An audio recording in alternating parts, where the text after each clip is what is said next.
Network show right here on 910 a.m. the Superstation, the Future Radio. I'm your host, Brother Michael Imhotep. It is Thursday, March 31st, 2022, and we are live. Hope everybody's doing well today. Calling numbers 313-778-7600, 313-778-7600 is the calling number if you have a question or comment. All right, so we have a lot to talk about on today's show. You know, yesterday's show, we did an update on what's going on with Will Smith and the screen actor in the Academy, the Screen Actors Academy, the Academy of Motion Picture Arts and Sciences. And we talked about a investigation has been launched. And the Academy, in a statement on Wednesday, said that its board of governors have begun the process of disciplining Will Smith for inappropriate physical contact, abusive or threatening behavior, and compromising the integrity of the Academy. So some more information came out today. We're going to give you an update on what's taking place with that. And there were two articles. They came out this morning from TMZ. The articles are kind of conflicting. We'll break that down. But there's also what came out today. Academy leaders and Will Smith discussed Oscars slap before emergency board meeting. And also Will Packer, who produced the Oscars. Will Packer is going to do an exclusive interview with Good Morning America on Friday morning, 7 a.m. Eastern Standard Time. So we're going to talk about this today. And then we'll discuss this some more on our Sunday show, okay? And try to separate fact from fiction. Now, there was a story dealing with the Reparations Task Force out of California. You may have seen this story. I saw the article from the New York Times as well as thegrio.com. California task force votes to offer reparations only to descendants of enslaved people. California task force votes to offer reparations only to descendants of enslaved people. We're going to talk about this. We've heard about the effort to get reparations for African Americans, descendants of free and enslaved African Americans in California. And what's strange is California really does not have a history of slavery because California came into the Union in 1850 as a free state.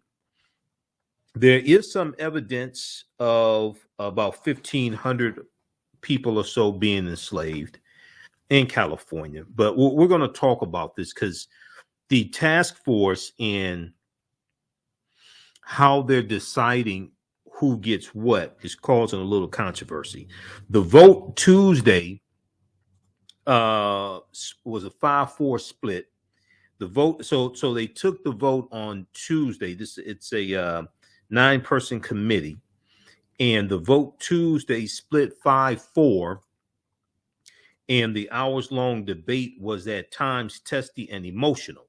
Okay, so we're going to give you some information on what happened there. We see efforts to deal with the legacy of slavery and Jim Crow segregation and racism. We see this taking place in different cities across the country while we continue to push for reparations at the national level. There are steps that states are making and cities are making also. Okay. So we'll talk about this as well. There was an article from the Associated Press that there's a piece from the Associated Press that thegrio.com picked up. We're going to also look at the article from New York Times because they have less ads popping up on me. California panel okays reparations limit for slave descendants.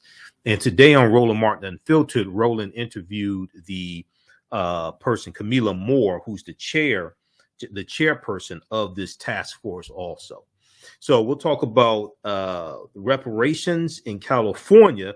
We'll talk a little bit about the history in California, the little known story of how slavery infiltrated California and the American West, even though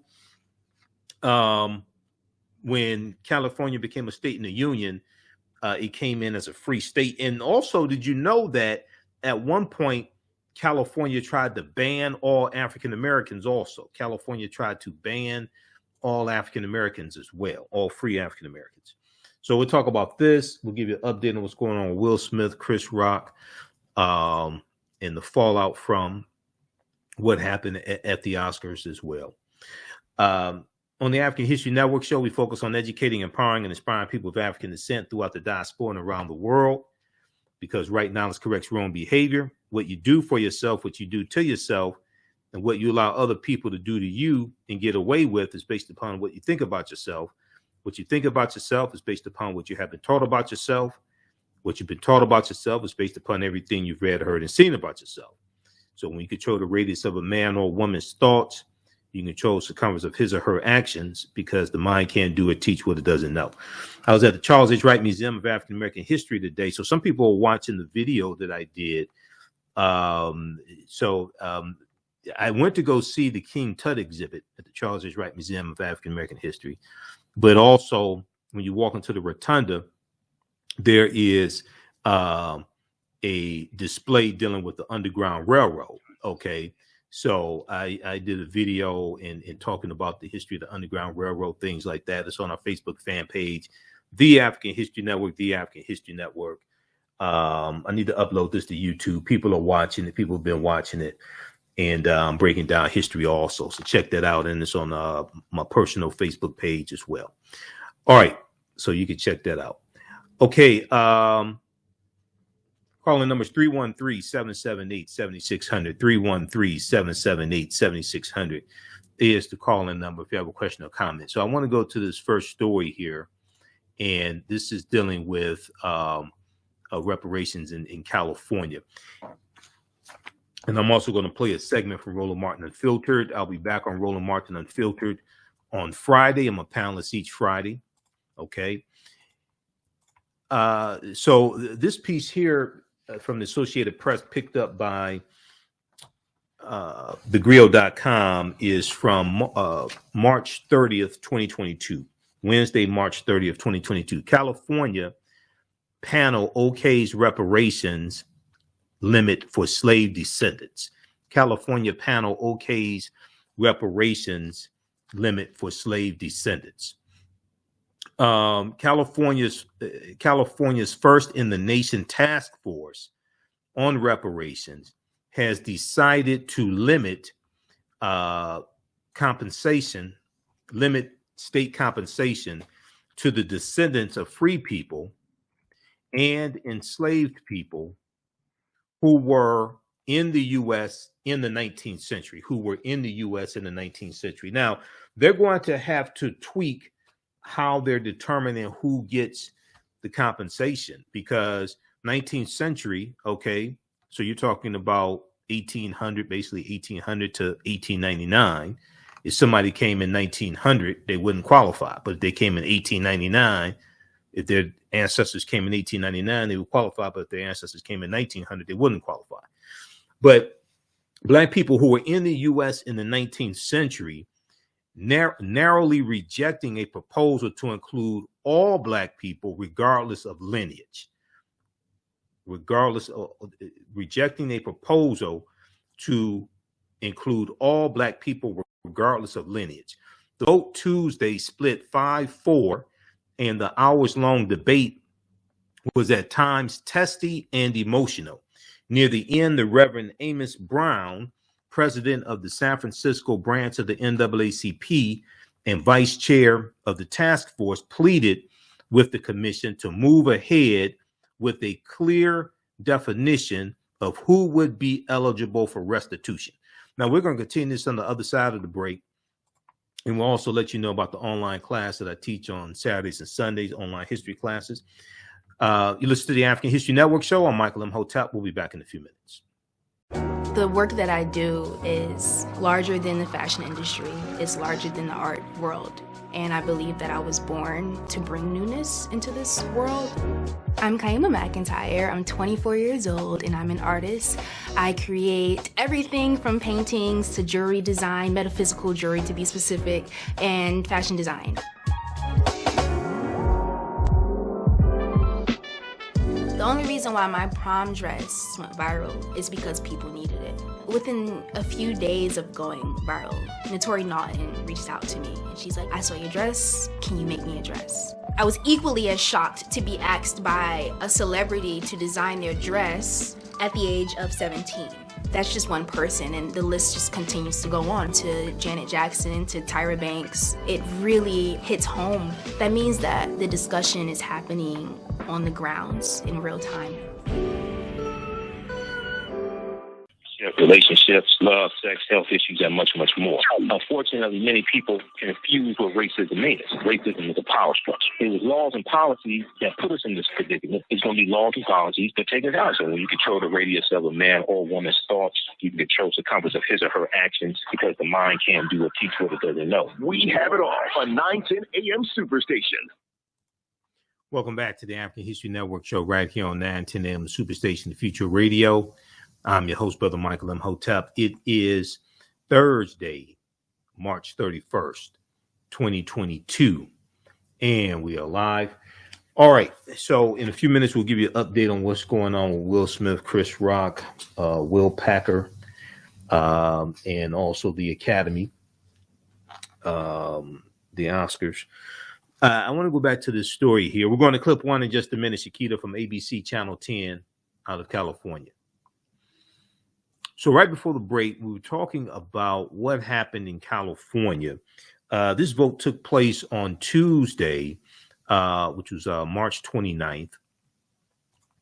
And the California Task Force for Reparations voted 5-4 to, let me go back to this. They voted 5-4 to decide to limit compensation for slavery to descendants of free and enslaved people who were in the U.S. in the 19th century. Okay. Now the vote on Tuesday split 5-4, and the hours-long debate was at times testy and emotional. Near the end, the Reverend Amos Brown, president of the San Francisco branch of the NAACP and vice chair of the task force, pleaded with the commission to move ahead with a clear definition of who would be eligible for restitution. All right. He said, please, please, please, I beg us tonight, take the first step. He said, we've got to give emergency treatment to where it is needed. We've got to give emergency treatment to where it is needed. All right, now Governor Gavin Newsom, governor of California, signed legislation creating the 2-year reparations task force in 2020, making California the only state to move ahead with a study and plan. The only state to move ahead with a study and plan with a mission to study the institution of slavery and its harms and to educate the public about its findings. Okay. Now, reparations efforts at the federal level have gone, they haven't passed the House. They have about 196 co-sponsors in the House. It's probably the most they've ever had on HR 40. It passed out of the House Judiciary Committee for the first time in something like 39 years in April 2021. And it takes 218 votes to get any bill passed in the House of Representatives. So they're trying to get enough votes so they can go to the floor for a vote. They can go to the general floor for a vote. And then once it passes the House, then it will go to the Senate.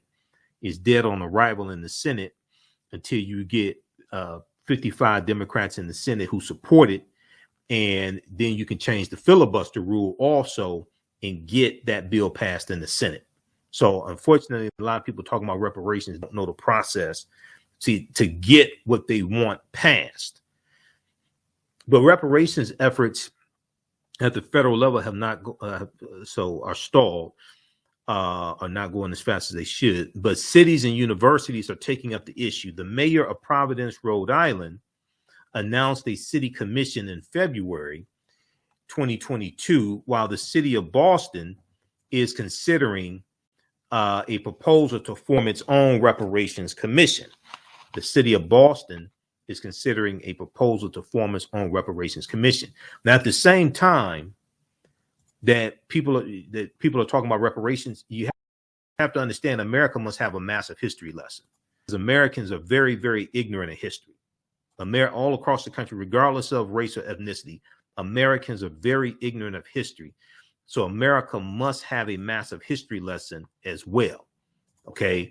And as you have an increase in attacks on these critical race theory, these anti-critical race theory laws, you have Republicans who are trying to suppress the teaching of the teaching of a history that will lead you to understanding and take you throughout history and show how these structural inequities were created in the maldistribution of wealth, power, and resources, things like this. So we're trying to get reparations bills passed and have task force, things like this, at a time when you have a huge backlash to teaching this type of history. Okay, so we have to understand this and keep in mind, politics is the legal distribution of scarce wealth, power, and resources, in the writing of laws, statutes, ordinances, amendments, and treaties, their adoption, interpretation, and enforcement. Okay, politics impacts every aspect of our lives, from the water we drink to the air we breathe to the food we eat. Okay, so if we go back to this, we're going to clip one in just a second. Now, the Chicago suburb of Evanston, Illinois, became the first U.S. city to make reparations available to African-American residents in 2021. Although some say the program has done nothing to right a wrong. Okay, I don't know who wrote this, but the reparations program in Evanston, Illinois, was spearheaded by Robin Rue Simmons. Robin Rue Simmons was on the city council at the time. I interviewed Robin Rue Simmons on this show for an hour. That interview, just like all these other interviews I've done and all these other shows I've done, are archived. You can go back and watch it. The African History Network on Facebook and Michael Imhotep on YouTube and Blog Talk Radio, the African History Network show on blogtalkradio.com. The African History Network show on iHeartRadio. We're on 10 different audio podcast platforms. The reparations that they had in Evanston, Illinois, was focused on redlining. Okay, redlining housing discrimination. So you had a lot of people who were criticizing them, saying this isn't about slavery, this is about redlining. Okay. Well, the problem is they didn't study history. As we broke down in my interview with Robin Rue Simmons, who was the councilwoman who was on city council at the time in Evanston, Illinois. Evanston, Illinois was founded in the 1840s. The state of Illinois abolished slavery in 1818. Evanston, Illinois is a city of 60,000 people, 16% African American. Evanston, Illinois does not have a history of slavery, but Evanston, Illinois has a rampant history of redlining. Evanston, Illinois has a rampant history of redlining, and some of the victims of redlining who are African American are still alive in Evanston, Illinois. That's why they ain't deal with slavery, because they don't have a history of slavery in Evanston, but they do have a rampant history of redlining. Okay, so, and I also read a lot of the 70-page study that their commission in Evanston did, that their policy that they created was based upon. Okay. Now, California's task force members, nearly all of whom can trace their families back to enslaved ancestors in the U.S., were aware that their deliberations over a pivotal question will shape reparations discussions across the country. Let's go to this clip. This is from ABC Channel 10 out of California, talking about this vote that took place.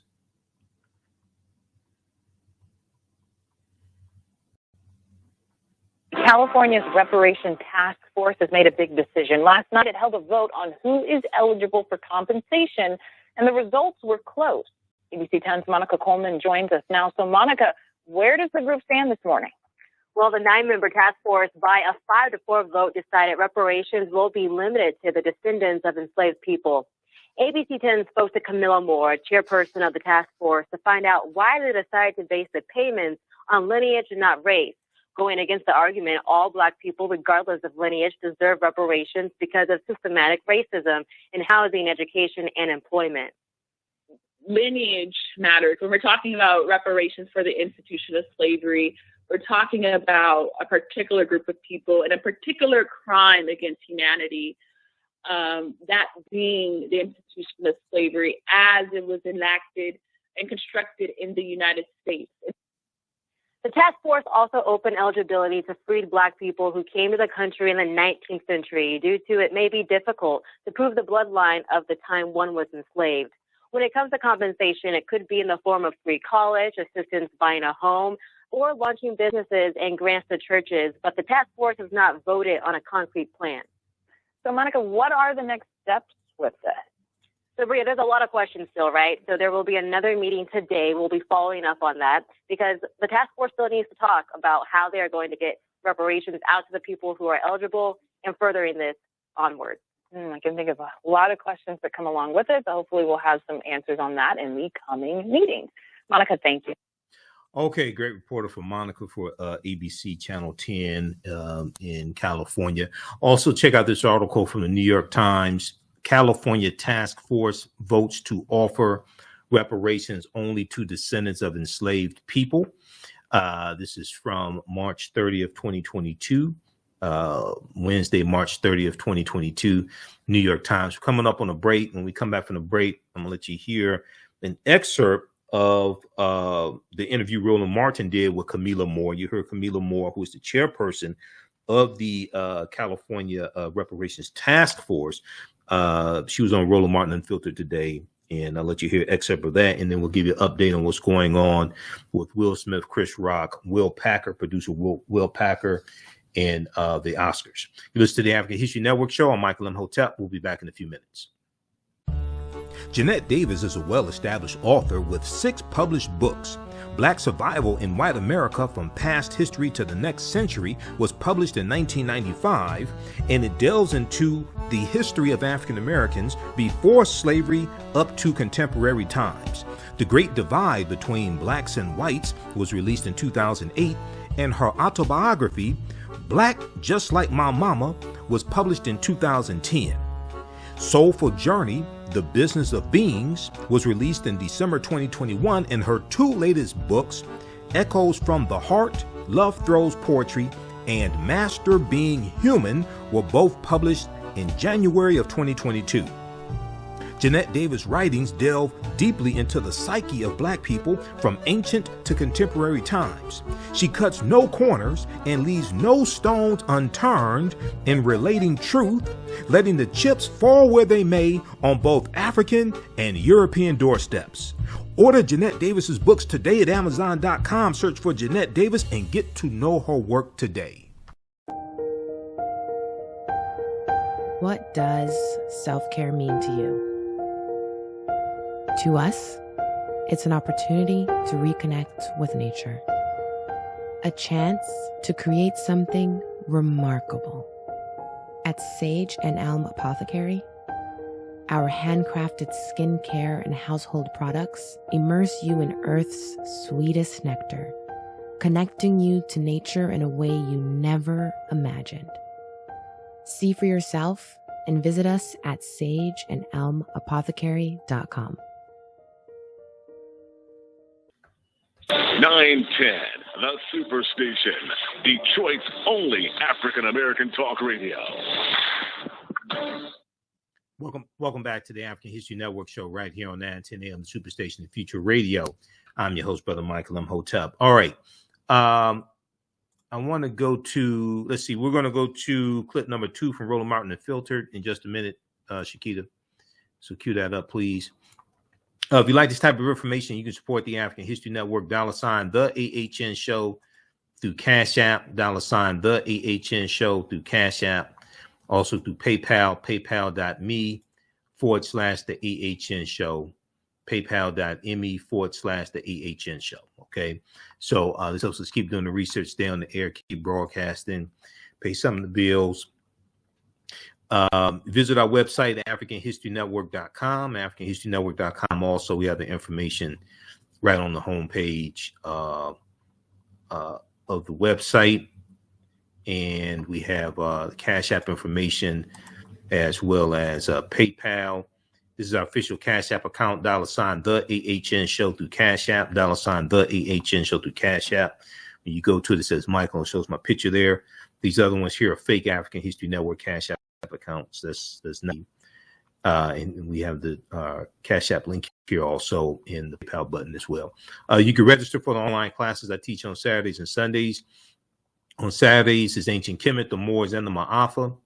Understanding the transatlantic slave trade, what they didn't teach you in school. And Sundays is from the Civil War to the Civil Rights Movement and Black Power, 1865 to 1968. Okay. So I want to go check out this article here. I want to go back to this topic dealing with reparations.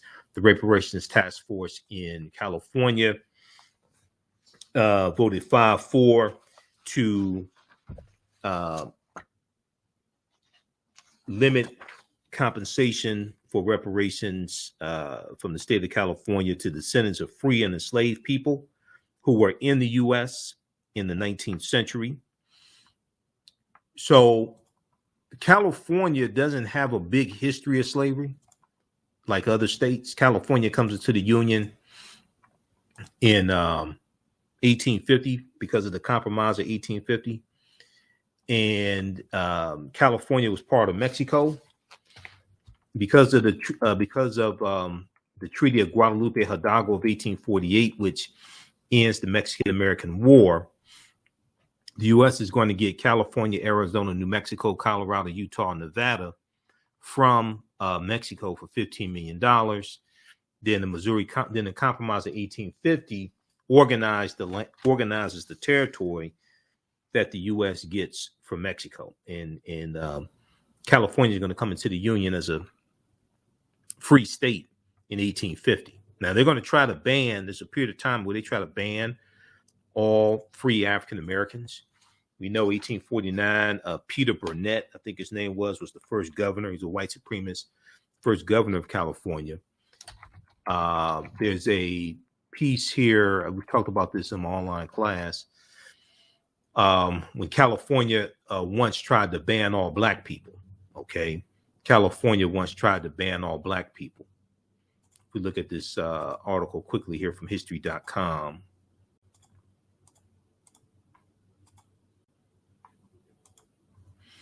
California once tried to ban black people.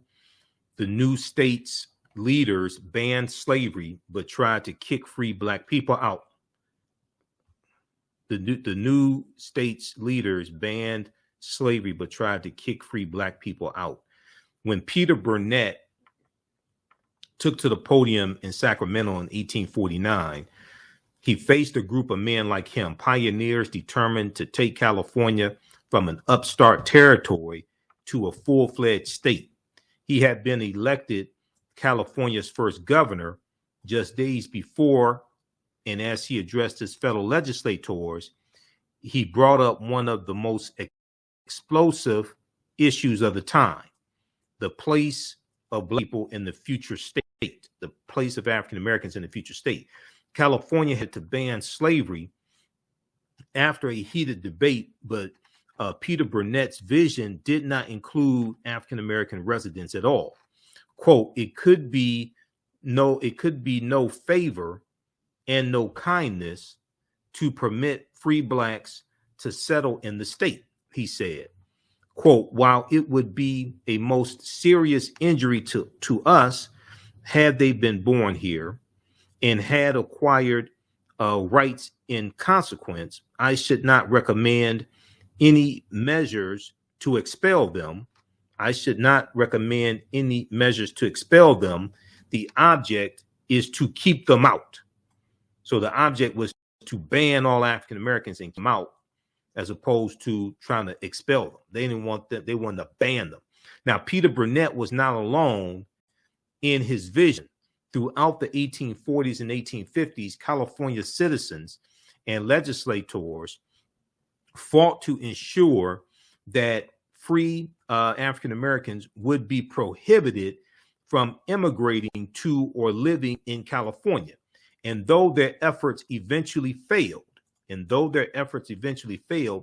reflected the fear and racism faced by African Americans in the American West. Now, we also know that Los Angeles, California, half the families that founded Los Angeles, California, were Afro-Mexicans as well. Okay. Now, I want to go to face-to-faceafrica.com, has an article on that. Okay, I want to go to this clip here from Roland Martin Unfiltered today. He spoke with Camila Moore, who's the chair of the California Reparations Task Force. Let's go to this clip, Shakita. California's first in the nation statewide task force on reparations voted to limit state compensation in the event it's awarded to the descendants of free and enslaved Black people in the United States in the 19th century. This decision rejects the proposal to include all Black people who would receive reparations. Camila Moore, she's the California Reparations Task Force Chair. She joins us from Los Angeles to explain this decision. Camila, glad to have you here. First and foremost, there was a lot of people who talked on this issue. Dr. Greg Carr was one of the folks who participated in this hearing. How many folks did y'all count who actually testified in this matter on Tuesday? 11 people testified. So 6 of those 11 people were certified genealogists. 2 were Greg Carr and Jessica Ann Aguiar, and the other 3 were Marcus Champion, who's a grassroots organizer in California and worked on AB 3121 before it was enacted. Mike Davis, who's a former assembly member in the state of California and advocated for a lineage standard. And then lastly, Kevin Brown, who is an Evanston resident and spoke against a bit about what's going on with the reparations program in Evanston. So the vote ended up being 5-4. So I mean, obviously that's a very close vote. What was the issue? Why was it so contentious? Great question. So the community of eligibility discussion and debate has been kind of looming over the 9-member task force since we first started meeting as early as June of 2021. So we've been having a 10-month debate around eligibility. And the crux of the issue is, or was, should the eligibility standard be defined by a race-based standard? So as you said in your introduction, all Black Californians being eligible for compensation for reparations for the institution of slavery, or should it be based on a lineage standard where if you can trace your ancestry to what we decided on, an African-American descendant of a chattel enslaved person or the descendant of a free Black person living in the United States prior to the end of the 19th century, then you would be eligible. And so ultimately 5 people on the task force voted for the lineage-based standard and 4 voted for a race-based standard. So based upon that, if somebody Black came to the United States in 1899, they make the cut. If they came in 1900, they don't make the cut. Potentially. We still have to work all those details out, but that's what it says. So now here's the issue. How are you going to prove it? How will people be able to trace it? Because what we know is you don't necessarily have clearly defined records for people to be able to search their lineage. So how are you going to do it? So that's a really great question. But first, before I answer that question, I think that oftentimes people don't ask the same question about how do you prove your Blackness, right?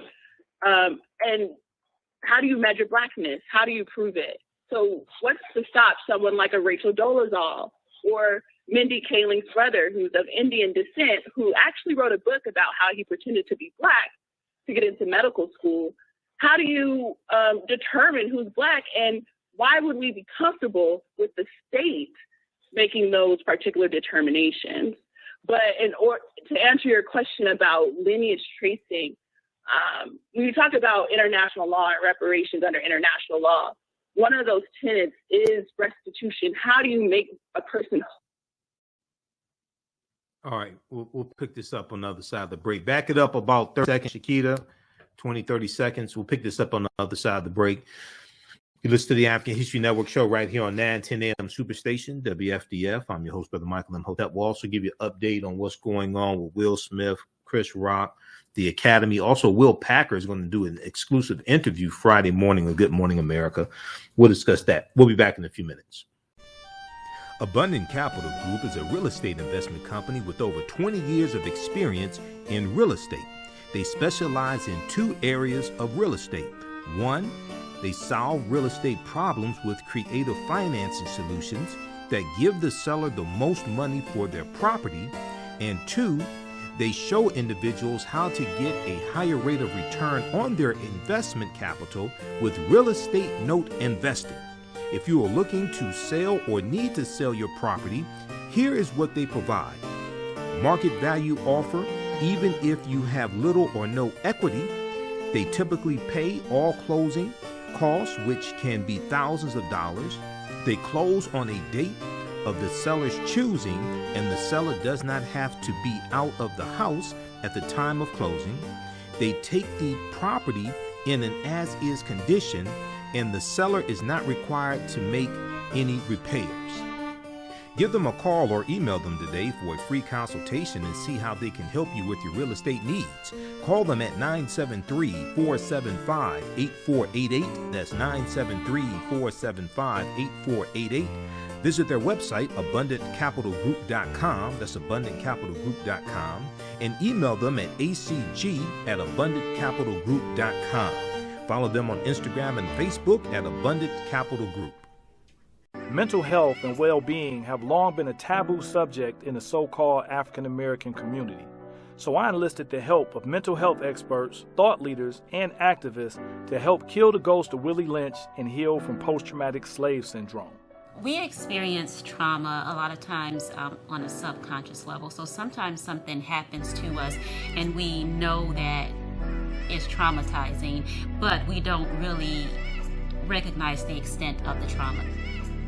Welcome back to the African History Network show right here on 910 AM, the Superstation of Future Radio.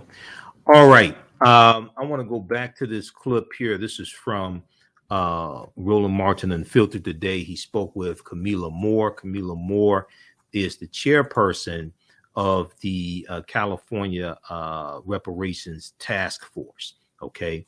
Let's go back to this clip, Shakita. 11 people testified. So 6 of those 11 people were certified genealogists. 2 were Greg Carr and Jessica Ann Ayuar, and the other 3 were Marcus Champion, who's a grassroots organizer in California and worked on AB 3121 before it was enacted. Mike Davis, who's a former assembly member in the state of California and advocated for a lineage standard. And then lastly, Kevin Brown, who is an Evanston resident and spoke against a bit about what's going on with the reparations program in Evanston. So the vote ended up being 5-4. So I mean, obviously that's a very close vote. What was the issue? Why was it so contentious? Great question. So the community of eligibility discussion and debate has been kind of looming over the 9-member task force since we first started meeting as early as June of 2021. So we've been having a 10-month debate around eligibility. And the crux of the issue is, or was, should the eligibility standard be defined by a race-based standard? So as you said in your introduction, all Black Californians being eligible for compensation for reparations for the institution of slavery, or should it be based on a lineage standard where if you can trace your ancestry to what we decided on, an African-American descendant of a chatteled enslaved person or the descendant of a free Black person living in the United States prior to the end of the 19th century, then you would be eligible. And so ultimately, 5 people on the task force voted for the lineage-based standard and 4 voted for a race-based standard. So based upon that, if somebody Black came to the United States in 1899, they make the cut. If they came in 1900, they don't make the cut. Potentially. We still have to work all those details out, but that's what it says. So now here's the issue. How then are you going to prove it? How will people be able to trace it? Because what we know is you don't necessarily have clearly defined records for people to be able to search their lineage. So how are you going to do it? So that's a really great question. But first, before I answer that question, I think that oftentimes people don't ask the same question about how do you prove your Blackness, right? And how do you measure Blackness? How do you prove it? So what's to stop someone like a Rachel Dolezal or Mindy Kaling's brother, who's of Indian descent, who actually wrote a book about how he pretended to be Black to get into medical school? How do you determine who's Black, and why would we be comfortable with the state making those particular determinations? But to answer your question about lineage tracing, when you talk about international law and reparations under international law, one of those tenets is restitution. How do you make a person whole after the state has harmed you? And so the state has a responsibility. If they've broken part of your lineage or your history, they have the duty and the responsibility to repair that. So what does that look like practically? That could look like the state subpoenaing the Mormon Church for records, and assisting people for free for lineage tracing and things like that. So there's no burden or financial cost for anyone who may be eligible. So let's actually deal with that. If that is the standard, I mean, so what is it? DNA? I mean, exactly what is it? So what then happens? Could you potentially have white folks saying, "I've got Black lineage, I qualify"? That potentially could happen, but I want people to be clear that that same scenario could be happening under a race-based standard, because race is a self-selecting category. Anyone can pick or select Black or African American on the census records. And there's an example of that. For instance, Native Americans are going through this right now, where there's, as we know, not many Native Americans in this country, but in the 2020 census, they were overcounted because other people who are not really Native American are clicking or checking Native American on the box. So it's a really complex issue. Obviously he is. And first of all, you got a variety of things going here. The state still has to decide if they're actually going to do this. And so you're laying out a standard here. But I do want to ask this. This is very interesting. So if we're talking about lineage, if we're using slavery, California didn't become a state until 1850. California wasn't a state for very long before slavery ended. And so you realistically could have more Black people who suffered under Jim Crow in California for longer than the number of Black people who were actually in California before 1900. Right, but another thing, and this will come out during our process, we've hired some communication firms to create a public education campaign, because there's a lot of misunderstandings, and I wouldn't say misinformation, but just misunderstandings about the role of California and their complicity in slavery. Yes, they were admitted into the Union in 1850, but they did allow slavery in the state of California. There's people like Robert Perkins, who was brought by his white slave owner to California during the gold rush as a slave. And there's many other people who were in that particular situation. But then also, 2 years after the state of California was admitted to the Union, they enacted a Fugitive Slave Act. So in the event that, free Black people escaped to California expecting freedom, when that statute was enacted, that, was one of the many ways that California was complicit in maintaining slavery, because if you were caught after that statute was enacted, you would be deported back to the southern states to be a slave.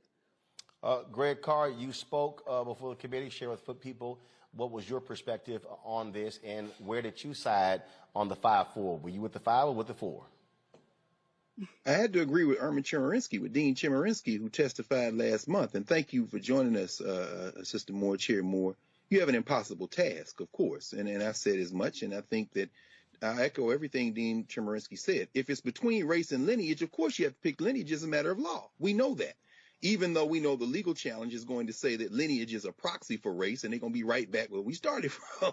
Chemerinsky said that too. I mean, he said it's under-inclusive from jump.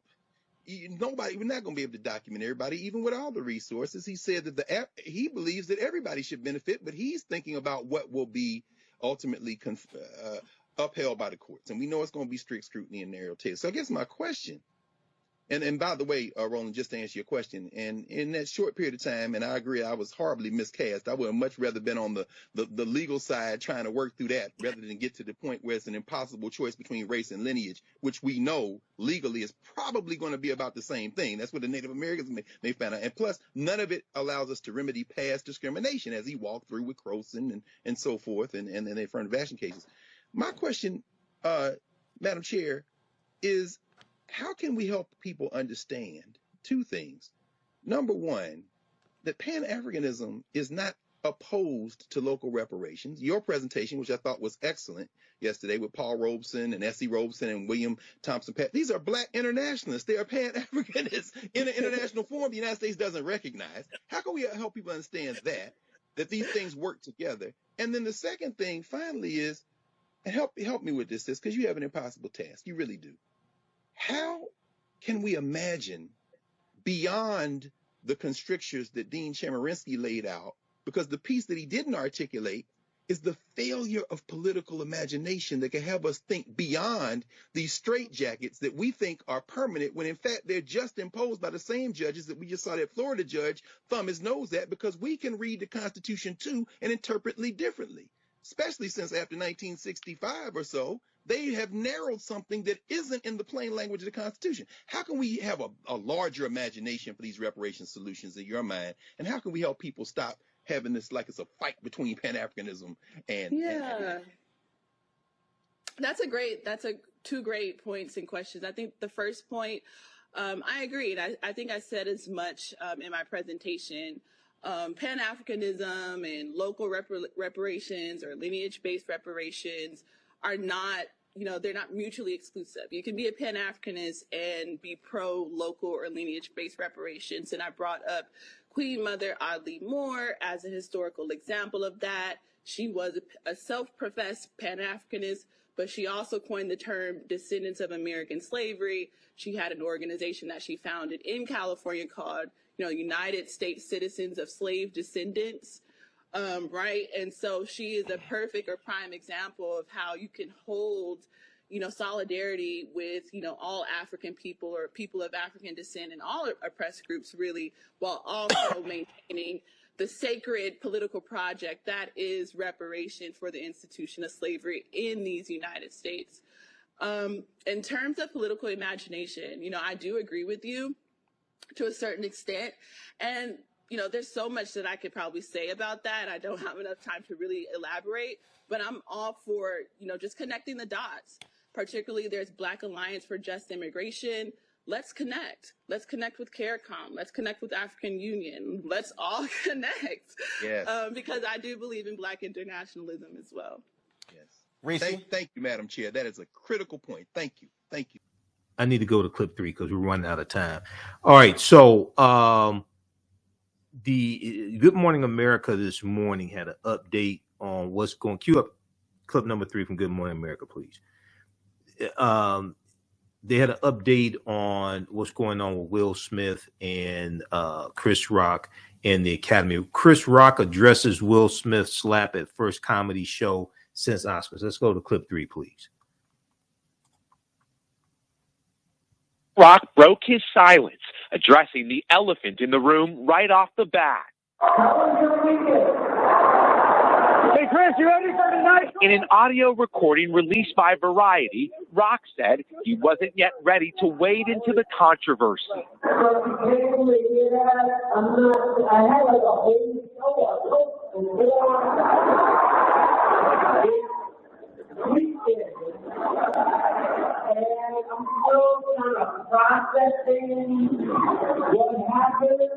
Cheered on loudly by adoring fans, the warm welcome signaled a triumphant return. Rock emotional, saying his eyes were misty, though he was briefly interrupted by someone in the crowd, most of the audience thrilled to see Rock bouncing back. I just want to see how a comedian would handle his first set after an incident like that. Now in the aftermath of the ugly incident, a new bombshell. The Academy says Will Smith was asked to leave Sunday's award show, but refused. Oscar co-host Wanda Sykes telling Ellen she still feels traumatized by what happened, and the Academy allowing Smith to stay. You assault somebody, you get escorted out the building, and that's it. You know, but for them to let him continue, I thought it was gross. Ellen, also a former host, agreed. You don't let someone do something like that and get away with it and be rewarded. As Rock was taking the stage in Boston, more Hollywood drama was unfolding in Los Angeles, where the Academy's Board of Governors initiated disciplinary procedures against Will Smith for inappropriate physical conduct, abusive or threatening behavior, and compromising the integrity of the Academy. Will Smith just smacked the shit out of me. The board also apologizing to Chris Rock and adding, "Thank you for your resilience in that moment." But this morning, Rock is still not sharing details, but promising he will. It's hard to get over Chris Rock's composure. Miguel, just to put a fine point on it, you were inside the theater last night. You saw it and you knew what it felt like. Give us a little bit more of that. Well, Heather, I can tell you that muffled audio really didn't capture kind of the scene inside. Chris Rock was showered with so much love from that sold-out crowd of about 1,000 people. I can also tell you, as I was leaving the show, we were talking to folks, and one woman told me, that she kind of wished Chris Rock talked a little bit more about that Will Smith incident. But another person said it seemed really classy of him to stay elevated above what happened, regardless of what happened inside. Chris Rock was certainly loved inside that room, Hoda. Yeah, I'm sure. All right, Miguel Almaguer. Miguel, thank you. Yeah, certainly. All right, so 2 articles came out today from TMZ. Okay, so you got one. Well, actually, if we go back, we back up and go back to this article from Wednesday, Wednesday, March 30th. 2022, that has been updated. Will Smith, I'm not going. Academy says he refused to leave officials apoplectic. Okay, apoplectic, I should say. So this article was updated at 4:12 p.m. Eastern Standard Time on Wednesday. And it actually named names. Now, there are a number of different articles floating around, unnamed sources, stuff like this, right? I'm kind of leery of unnamed sources, but I know that there's conflicting information. There's articles floating around, like TMZ has some of the TMZ's articles conflict. Okay, just to be honest with you, conflict a little bit. But look at this here. Sources who were present at the Oscars tell TMZ the 2 Academy officials who told Will Smith to leave were David Rubin, the president of the Academy, and Dawn Hudson, the CEO of the Academy. Okay, and this is the Academy of Motion Picture Arts and Sciences. We're told they were furious at Will Smith, and there was plenty of yelling and heated conversations backstage with Will Smith's reps after the incident. As one source put it, the Academy officials were apoplectic. We're also told they told him to leave shortly after the slap. Okay. Now, when you get deeper into this and read it, because I read basically all these articles, and I read these articles from TMZ, and people are circulating one that came out at 7, the one that came out at 8:10 a.m. Pacific Standard Time on Thursday, but not the one that came out at 7:22 a.m. Pacific Standard Time on Thursday. Those watching on Facebook and YouTube, keep watching. We're out of time here on 9:10 a.m. Superstation WFDF. We're going to continue for a few more minutes so I can break this stuff down. We may talk about this on Roland Martin Unfiltered. I'm there on Friday. And then also on the African History Network show on Sunday, we're on for 2 hours, 9 p.m. to 11 p.m. Eastern Standard Time. So we'll definitely get into this then. Right now, it's correct wrong behavior. It's not over till we win. Wakanda forever. Talk to you next time. Peace. Okay, let's continue here.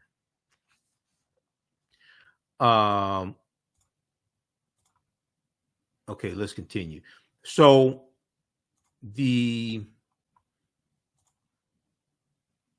and then also the previous story I was talking about,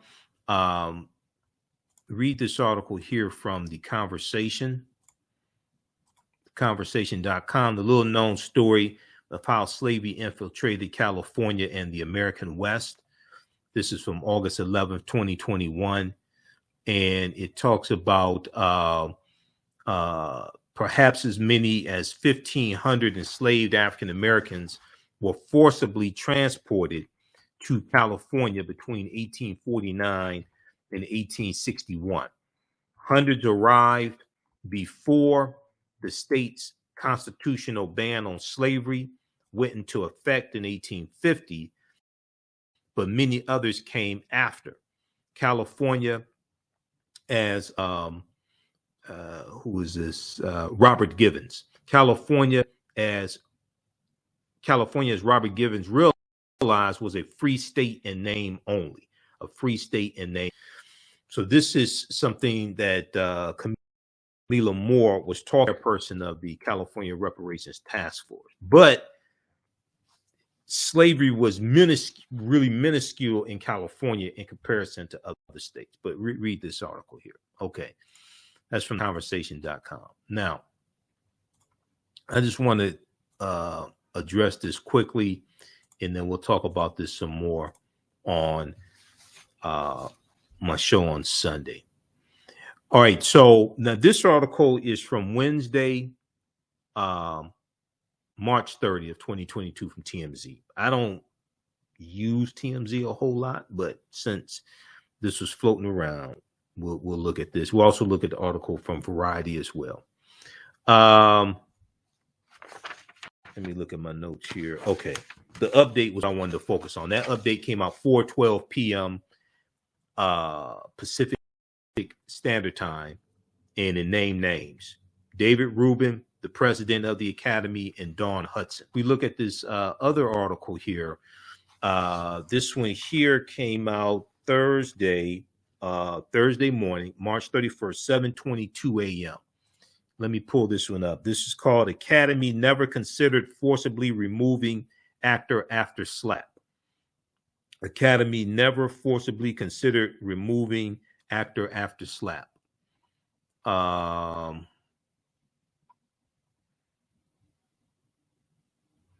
Let's see. Let's go to this here. Got it. Okay. Got to pull it up right here.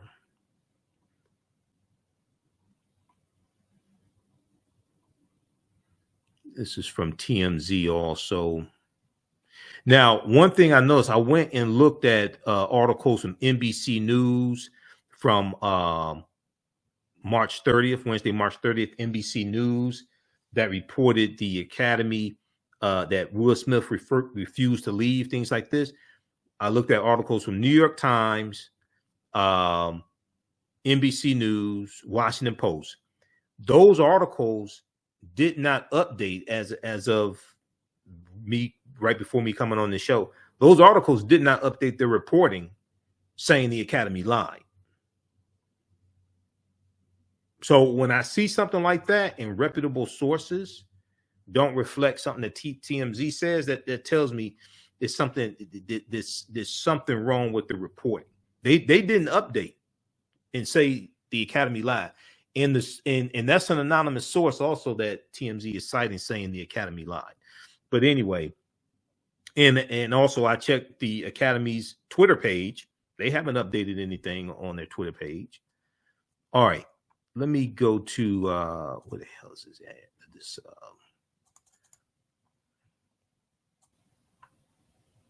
okay, this one right here.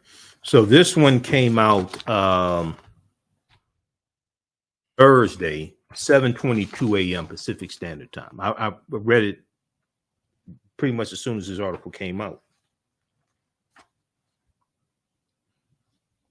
Academy never considered forcibly removing actor after slap. March 31st, 2022, 7:22 a.m. Pacific Standard Time. So they're 3 hours behind Eastern Standard Time. So if we look at this very quickly here,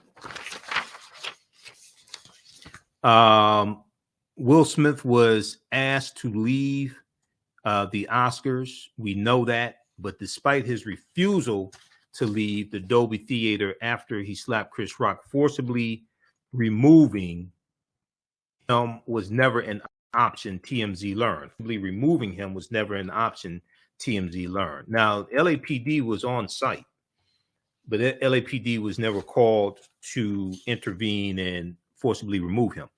LAPD sources tell TMZ the cops who were inside the venue were never consulted about removing Will Smith, something we're told that would have been done if the Academy wanted him out one way or the other. All right.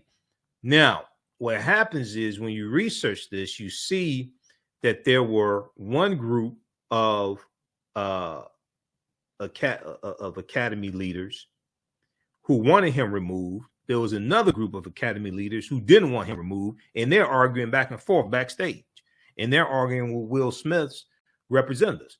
As we reported, now they're referring to the reporting that I just showed you from Wednesday, March 30th, that they updated at 4:12 p.m. Pacific Standard Time. As we reported, Academy President David Rubin and Academy CEO Dawn were furious at Will, and there was plenty of yelling backstage with Will's reps after the slap. As one source described it, the Academy honchos were apoplectic.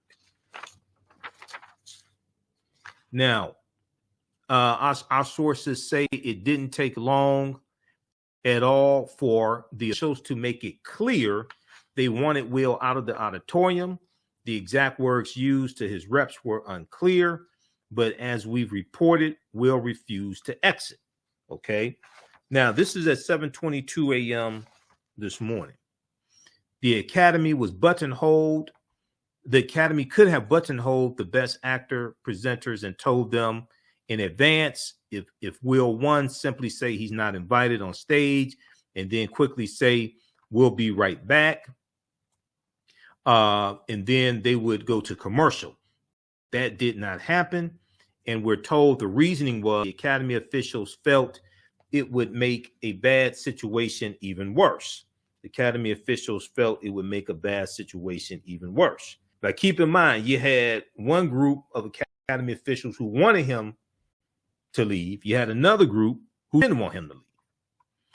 Okay, so so TMZ goes on to say, and our LAPD sources say the officers on hand not only asked Chris Rock immediately after the incident if he wanted to file a police report, but we're told they followed up a second time and contacted Chris's rep and asked again. Both times, cops were told Chris did not want to file charges. The Academy is noodling what punishment to exact and we're told it's highly unlikely that they'll yank his Oscar. The more likely punishment would be denying him the right to attend next year and present the Best Actor award. Okay. Now, this reporting came from TMZ at 7:22 a.m. this morning. Academy never considered forcibly removing actor after slap. All right. Now, they ain't go back and change this and say the Academy lied. They ain't go back and change this and say the Academy lied. The article from Wednesday, March 30th, that I just showed you that was updated 4:12 p.m. They ain't go back and change that and say the Academy lied. Now, let's look at this article that came out from TMZ at 8:10 a.m. Thursday, March 31st. So this came out basically it was like 50 minutes after the other one. Okay, let's look at this other one here. So this is Academy lied about Will Smith. Academy lied about asking him to leave. Sources, ... sources. Okay, they're citing anonymous sources. Okay, so let's look at this one. And let me pull this one up here. Just a second here.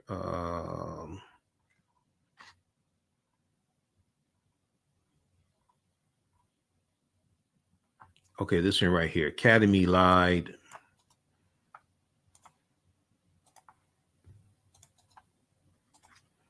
So this one came up about 50 minutes after the other one that I just showed you. Just came out today as well. Let's look at this one. Now, this is the one everybody's circulating around. A lot of people circulating around. They ain't circulate the one I just showed you. It came out 7:22 a.m. today. They circulate this one around. And most of these articles I go read, just like the assertion that Will Packer asked Will Smith to stay. Okay. And, you know, some people are saying, oh, that just came out today. No, it ain't come out today. The article I showed you on Wednesday from deadline.com that came out Tuesday, March 29th, talks about it in there. And it talks about how Whoopi Goldberg said that she agreed with Will Packer's decision to let Will Smith stay. That was Tuesday. They ain't just come out today. So this is the one that's floating around. Now, once again, when you go look at the reporting from New York Times, NBC News, I looked at NBC News a number of times today, even this evening, they haven't updated their reporting to reflect, oh, the Academy lied.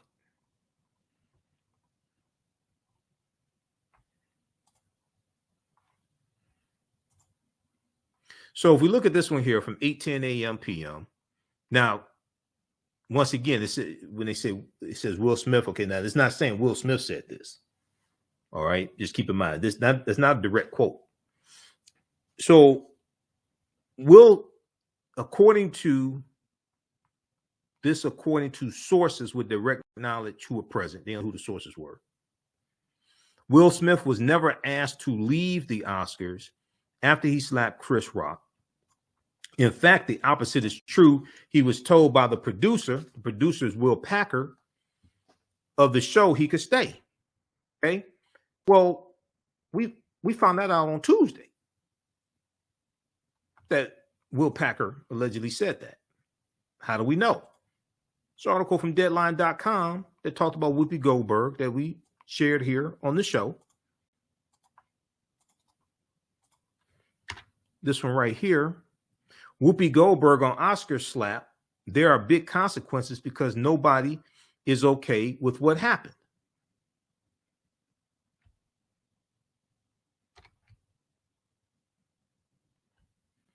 This is from March 29th, 2022, 9:02 a.m. Remember, I showed you this article yesterday. Let me pull this up here. Showed you this article on our Wednesday show, Wednesday, March 30th show. Whoopi Goldberg on Oscar slap. There are big consequences Nobody is okay with what happened. All right. And she said this on The View. Okay. Now, this article is from Tuesday, March 29th. Let's look at what happened. I want to zoom in here on Will Packer.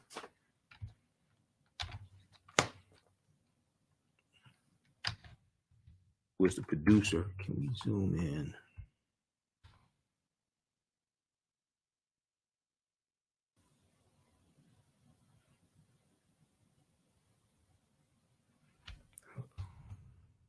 Let's take this.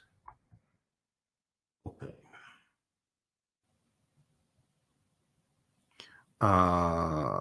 Goldberg also addressed why no one appeared on stage to approach or comfort Chris Rock, while various stars, including Denzel Washington and Tyler Perry, consulted Will Smith during the first. Okay. The thing I also need people to know is that the reason no one got up to comfort Chris Rock is because they weren't going to let anyone else on stage. They weren't going to let anyone else on stage. There were people there for Chris. Okay. Now, Goldberg explained the reason producers did. Okay. So right here, she went on to say the reason people went over to Will Smith is people thought, oh my God, is he having a break? Do we need to get him out? What do we need to do? Now, keep in mind, Whoopi Goldberg is on the board of governors for the Academy of Motion Picture Arts and Sciences. She's on the board of governors. So she will be in the meeting April 18th when they take the vote. Goldberg explained that the reason the producers did not remove Will Smith from the event is, quote, because that would have been another 15 to 20-minute explanation about why we're taking the black man out 5 seconds before they're about to decide whether he's won an Oscar or not. This is Whoopi Goldberg explaining this. She said, quote, I believe producer Will Packer made the right decision. Okay. He said, let's get to the rest of this so we can deal with it wholeheartedly. Whoopi Goldberg continued. This is not the first time craziness has happened on stage, but this is the first time we've seen anybody assault anybody on stage. Okay. So Will Packer saying, okay, let's continue. He doesn't want Will Smith ejected. We found that out on Tuesday. Now we'll probably find more details out on Friday morning. Okay, but we found it out on Tuesday from this article from Deadline.com. This is from March 29th, 2022. Talked about this article on yesterday's show. So check this out. Whoopi Goldberg on Oscar slap. There are big consequences because nobody is okay with what happened. Now, when she says nobody, I don't think she's talking about people on social media have no clue what they're talking about. I think she's talking about especially she's talking about the members of the board of governors. And as it says here in the first paragraph of this article, Whoopi Goldberg, moderator of ABC's The View and a member of the Academy of Motion Picture Arts and Sciences Board of Governors,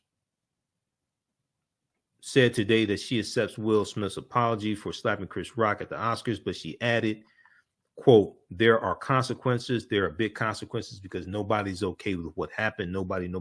All right, read the rest of that. Okay, so we have that. Now, if we go back to this one from today at 8:10 a.m. Pacific Standard Time.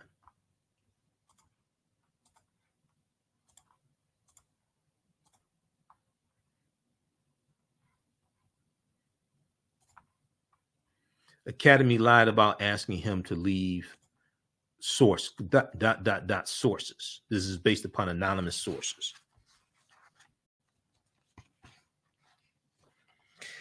Will Smith was never asked to leave the Oscars after he slapped Chris Rock. In fact, the opposite is true. He was told by producer Will Packer of the show he could stay. We found that out Tuesday. This according to sources with direct knowledge who were present.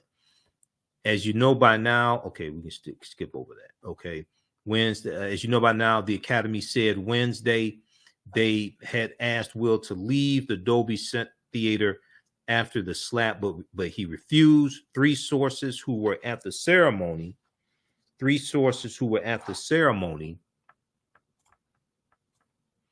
and witnessed various conversations tell TMZ, quote, yes, after the slap, Academy officials were backstage with Will's rep, and there were heated conversations about what had gone down. We're told there was a split among officials. Some did want him booted, but others did not. There were various discussions during several commercial breaks, but they never reached a consensus. They're going back and forth arguing. Okay, you got one group of Academy officials that want him booted, another group that don't want him booted. They can't come to an agreement, but it's clear that the president and CEO, David Rubin and Don Hudson, it was clear that they wanted him booted. Okay, now, okay, we're told Will was aware there was talk about asking him to leave the theater. During one of the commercial breaks, we're told Oscars producer Will Packer, African-American Will Packer, walked up to Will and said, quote, we do not want you to leave, end quote. This is according to TMZ sources. Well, we found out something to that effect on Tuesday from the article from Deadline.com. Now, Will Packer walked up to Will Smith just after 8 p.m., around 35 minutes after the slap. That's when he told Will he could stay, according to our sources. Will won the Best Actor award around 5 minutes later. It's interesting, the Academy's first statement about the incident never mentioned Will Smith's name. As the day went on and outrage grew, the Academy became more aggressive and went in hard on Will Smith, saying he took an aggressive stance and refused to leave.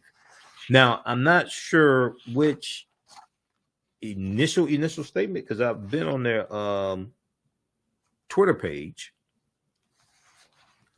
and there was a statement going back to Monday saying that they will launch a formal review. Actually, Detroit Free Press had that article. We talked about it yesterday. Academy launches formal review after Will Smith slaps Chris Rock on the Oscar stage. They released a statement on Monday. The Academy condemns the actions of Mr. Smith at last night's show. Let me pull this up for you. So we talked about this yesterday. Now, this is from March 28th, Monday, March 28th, 9:15 a.m. Eastern Standard Time, and it was updated March 29th, which was Tuesday. Okay, but if we look at this one here, Detroit Free Press picked up from the USA Today. Okay, this article here that we talked about on yesterday's show.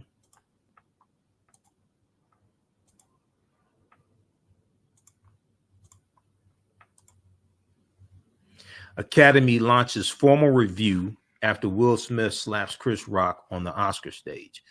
This is from originally March 28th, Monday, March 28th, 2022, 7:18 a.m. Eastern Standard Time. Detroit Free Press picked up from USA Today. The article is updated Tuesday, March 29th, 9:15 a.m. Eastern Standard Time.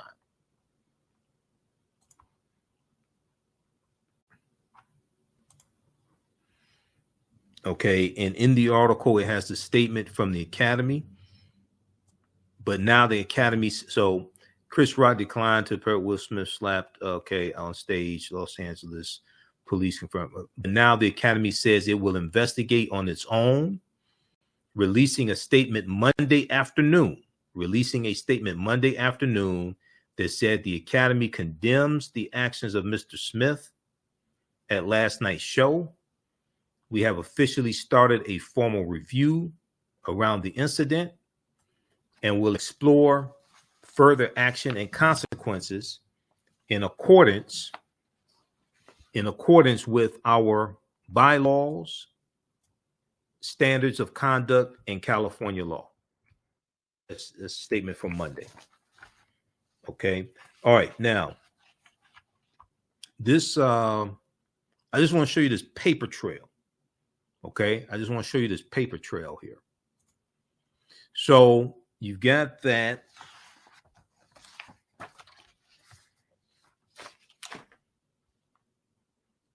So we have the one from TMZ from 7:22 a.m. Thursday morning. Then we have the one from 8:10 a.m. Thursday morning. When you go through and read all of them, they don't really contradict each other. When you find out that on Tuesday, Will Packer asked them to stay. When we found that out, the Will Packer asked them to stay Tuesday. Now, Thursday, March 31st, 2:52 p.m. Eastern Standard Time. This comes out from Variety.com. Let's pull this up from Variety. Academy leaders and Will Smith discussed Oscar slap before emergency board meeting. Let's go to, okay, let's pull this one up here from Variety.com.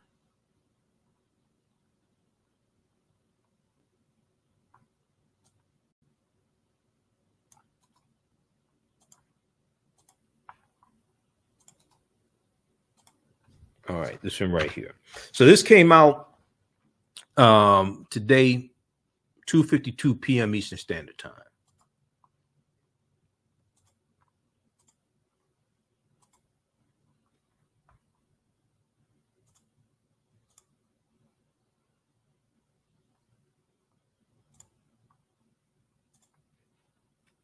Okay, Academy leaders and Will Smith discussed Oscar slap before emergency board meeting. Exclusive. Before I'll be, man, these ads gonna kill me. Can we close this stuff out, please? Leaders of the Academy of Motion Picture, Arts and Sciences met with Will Smith on Tuesday, March 29th, to discuss his attack on Chris Rock. Individuals with knowledge of the matter told Variety.com.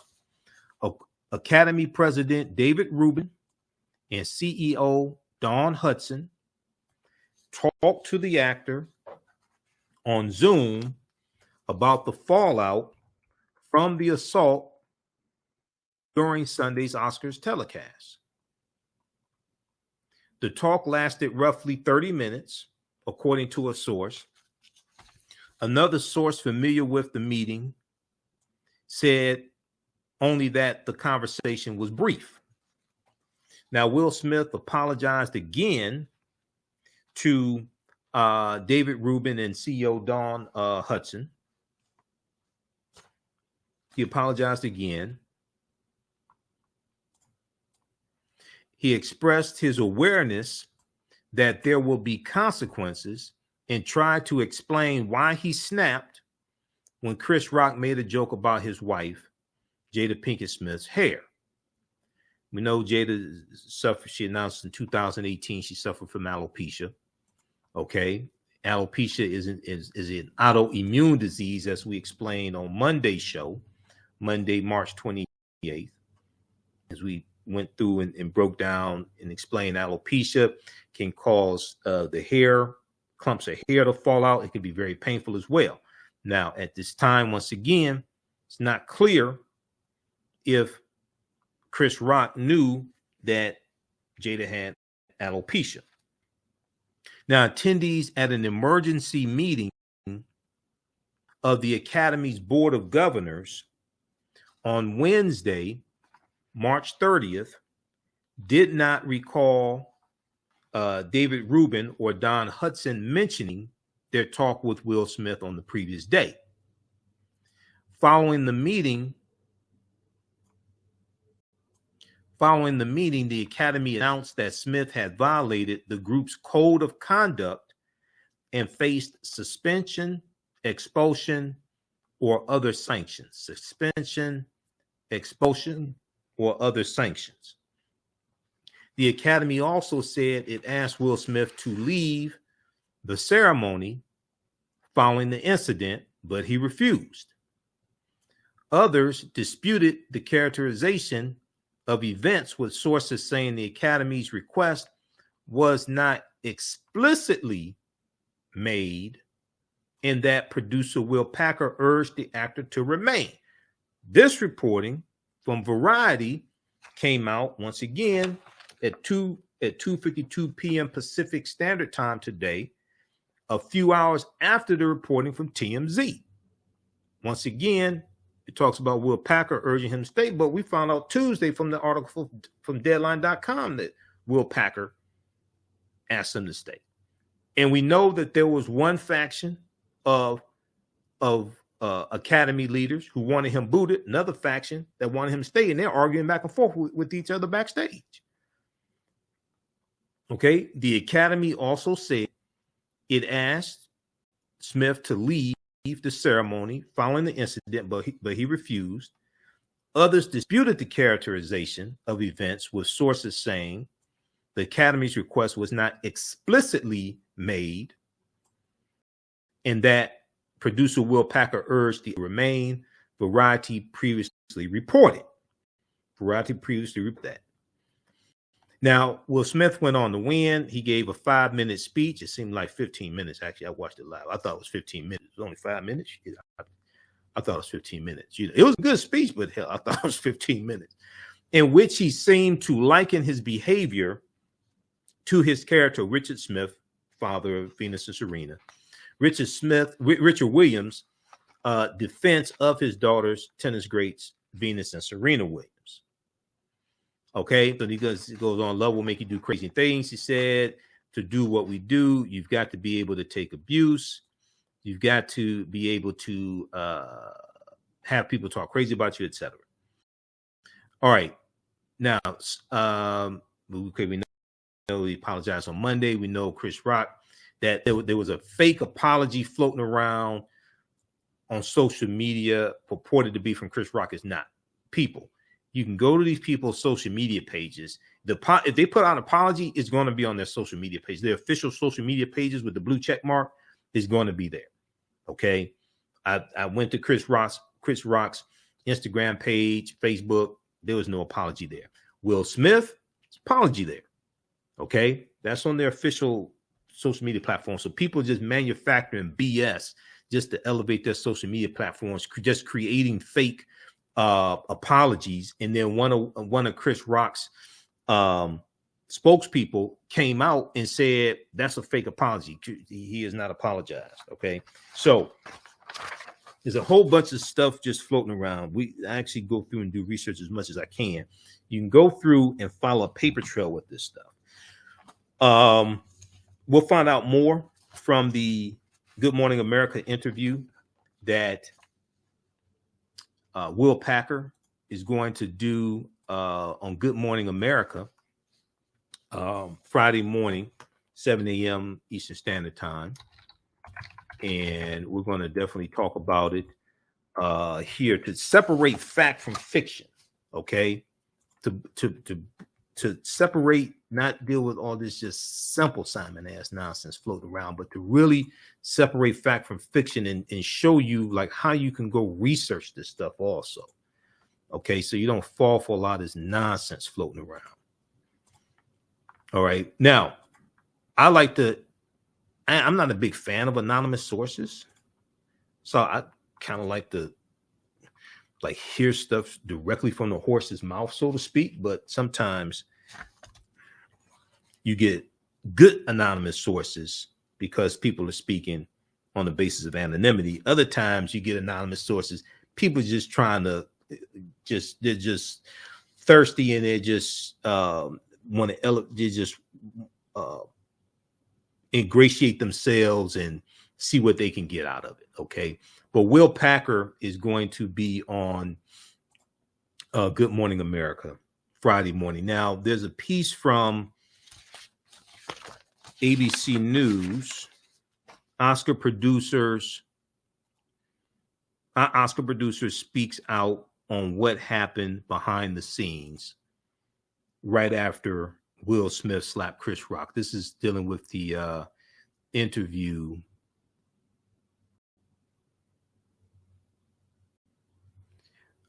This is dealing with the interview that Will Packer did. And where is that article? Hold on. Where is that from? ABC News. We've got it. Variety has a version of this article also.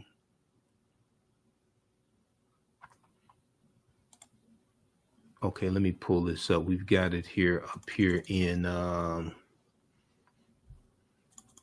Firefox. Okay, this one right here. Because they have a segment, they have a portion of the interview. So I'm going to play a portion of this interview that TJ Holmes did with Will Packer. So the Academy said, okay, and then even here, okay. So let's look at this quickly. Now, this came out 6:54 p.m. Eastern Standard Time, Thursday, May 31st.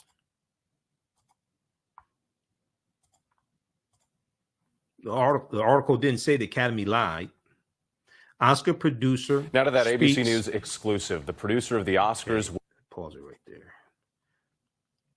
Oscar producer speaks out on what happened behind the scenes right after Will Smith slapped Chris Rock. Quote, the Academy said Will Smith refused to leave the ceremony after the incident. Okay, now this is 6:54 p.m., hours after TMZ came out with their two articles. This doesn't say the Academy lied. Oscar producer Will Packer is speaking out about what happened behind the scenes moments after Will Smith slapped comedian Chris Rock on stage for making a joke about Jada. Okay. In an interview with Good Morning America, Will Packer said Los Angeles police were prepared to arrest Will Smith, but Chris Rock was dismissive about pressing charges. Okay, in the statement, okay, we know that. This is just a very, very brief article.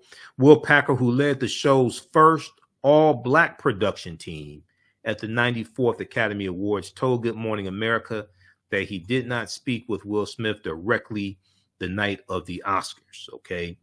On Wednesday, the Academy released a statement saying Will Smith asked to leave the ceremony and refused.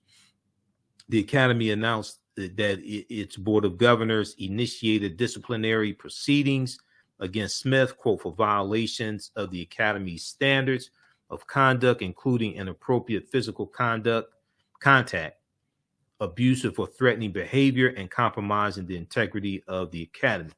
So hopefully the interview with Will Packer should be very revealing, and it could clear up some information that we're getting from anonymous sources. That's why I'm leery of anonymous sources. But here is this segment from ABC. Now to that ABC News exclusive. The producer of the Oscars, Will Packer, speaking out for the first time about what happened after that infamous slap.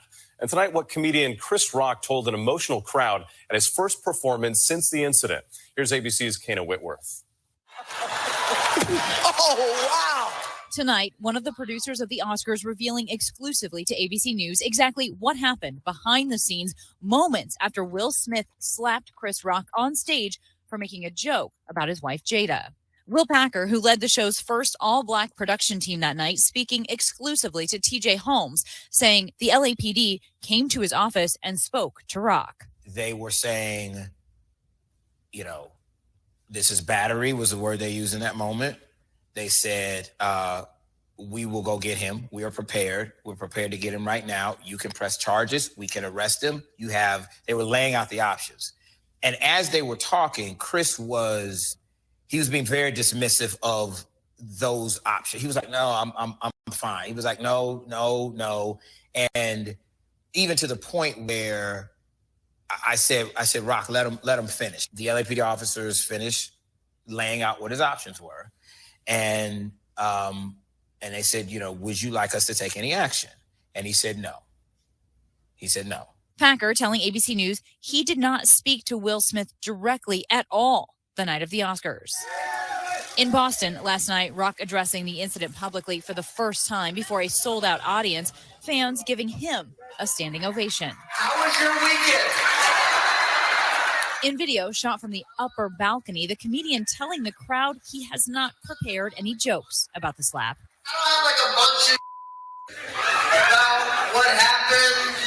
I'm still kind of processing what happened, so at some point I'll talk about that. And what ABC News now is working to confirm some reporting from Variety that Will Smith had a meeting earlier this week with key members from the Academy in which he apologized again. What we do know is that Will Smith will receive a 15 days notice before an official vote is taken on his violation. Kena Whitworth for us. Thank you. All right. So that is from ABC News. So we'll hopefully get more information. We'll hopefully get more information from the interview with Good Morning America, and we'll talk about it on Sunday and try to separate fact from fiction as much as possible and not deal with sensationalism and simple Simon-ass nonsense. Okay. Hey, if you like this type of information, you can support the African History Network, $, TheAHNShow, through Cash App, through PayPal, paypal.me/TheAHNShow. That helps us keep doing the research, because this is a lot of work. Helps us keep doing the research, stay on the air, keep broadcasting. We're on the air 6 days a week. And I do Roland Martin Unfiltered also on Fridays. We have the information at our website, AfricanHistoryNetwork.com, AfricanHistoryNetwork.com. We're also celebrating our 12th year anniversary of me broadcasting the African History Network show. I started broadcasting March 10th, 2010. Started broadcasting the African History Network show. So it's been 12 years. So we have information at our website, AfricanHistoryNetwork.com as well. We're going to post the link here. And we have the information how to listen to the show when we're on as well, Monday through Friday, 11 p.m. to midnight, Eastern Standard Time, Sundays, 9 p.m. to 11 p.m. as well. Click here to listen to audio podcasts. Download the iHeartRadio app. Search for the African History Network show. Also, give us a thumbs up, give us a heart, give us a like. You can give us stars now also on these broadcasts. I set that up today.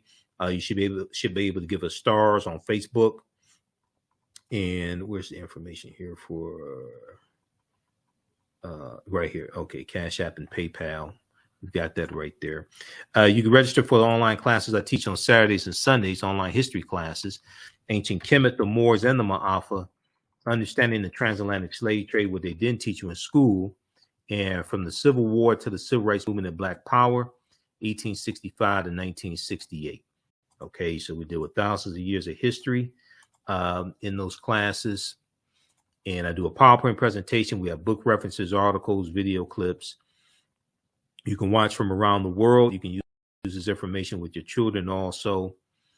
And even after the 10-week online class is over with, you'll still have access to the full class. Okay, so you can go back and watch it as many times as you want to. So even a year from now, you can go back and watch the entire course. We have a bundle pack. You can register for both classes for only $100. So the classes are regularly $130. We have a bundle pack. You register for both classes for $100. That's a $260 value. If you've taken any of my online classes in the past, email me at AHNShow@AfricanHistoryNetwork.com, AHNShow@AfricanHistoryNetwork.com, and you'll get a 50% discount also. All right, we have to get out of here. Remember, at the African History Network, we focus on educating, empowering, and inspiring people of African descent throughout the diaspora and around the world. Because right now it's correct wrong behavior. It's not over till we win. Wakanda forever. I'll be on Rolling March and Unfiltered on Friday. And then we'll be back here live on Sunday, 9 p.m. to 11 p.m. Eastern Standard Time, the African History Network show. All right. Talk to you next time. Peace. Jeanette Davis is a well-established author with 6 published books. Black Survival in White America from Past History to the Next Century was published in 1995, and it delves into the history of African Americans before slavery up to contemporary times. The Great Divide Between Blacks and Whites was released in 2008, and her autobiography, Black Just Like My Mama, was published in 2010. Soulful Journey, The Business of Beings, was released in December 2021, and her 2 latest books, Echoes from the Heart, Love Throws Poetry, and Master Being Human, were both published in January of 2022. Jeanette Davis' writings delve deeply into the psyche of Black people from ancient to contemporary times. She cuts no corners and leaves no stones unturned in relating truth, letting the chips fall where they may on both African and European doorsteps. Order Jeanette Davis's books today at Amazon.com. Search for Jeanette Davis and get to know her work today. What does self-care mean to you? To us, it's an opportunity to reconnect with nature. A chance to create something remarkable. At Sage and Elm Apothecary, our handcrafted skincare and household products immerse you in Earth's sweetest nectar, connecting you to nature in a way you never imagined. See for yourself and visit us at sageandelmapothecary.com. iRedify is a Black-owned digital platform that showcases Black and Brown cultures and people. The books on the platform are written by African American authors, Afro-Caribbean authors, African authors, and so much more. Kids 14 and under can read ebooks, listen to audiobooks, and complete learning activities. Kids can even write in the books digitally. Get unlimited access to everything on the platform for only $8.99 a month at iRedify.com. Sign up for your membership today. Abundant Capital Group is a real estate investment company with over 20 years of experience in real estate. They specialize in 2 areas of real estate.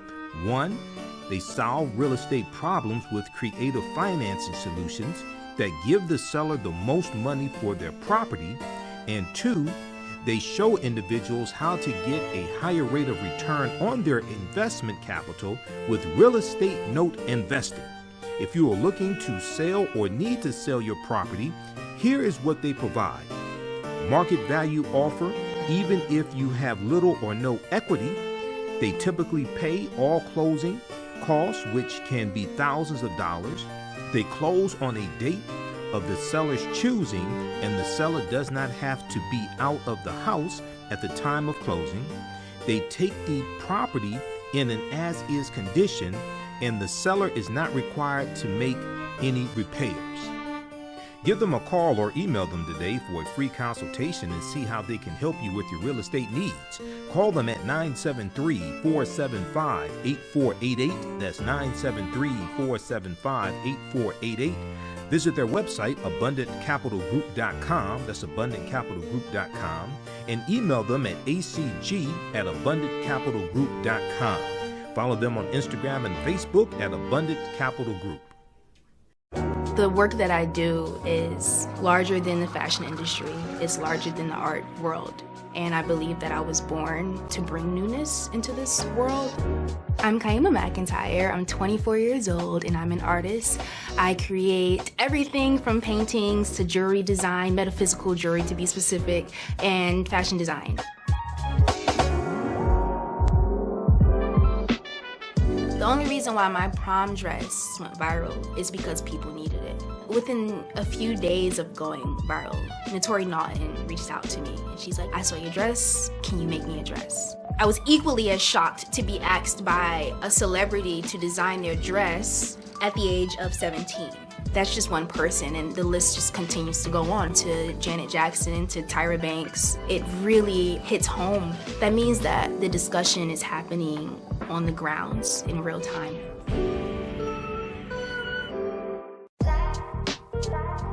STEM Forward, helping our community find their place in the emerging fields of science, technology, engineering, and mathematics. Join us for our monthly live stream on our website, stemforwardedu.org. Watch, subscribe, share. Also join our mailing list to stay up to date with STEM resources and opportunities. STEM Forward, the future is now. Watch, subscribe, share.